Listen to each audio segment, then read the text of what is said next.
Hello everyone, welcome to this video where we will focus on part D, where we are going to draw and label the line of symmetry, okay, on the graph itself.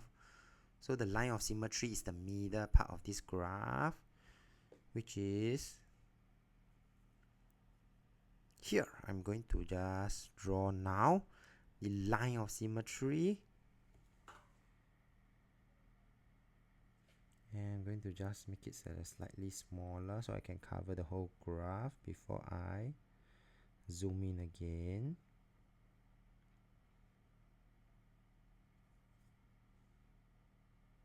Okay, so I'm going to draw with a red line just so you can see. So this is the line of symmetry that we are talking about. And after we draw, we must label it. Do take note that at every point of this vertical line, the x value is equals to 1.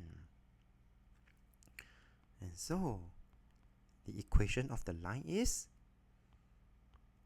x equals to 1. Alright? And so we have come to the end of this video and this part. So if you like this video, do give it a thumbs up. Thank you for watching and have a nice day.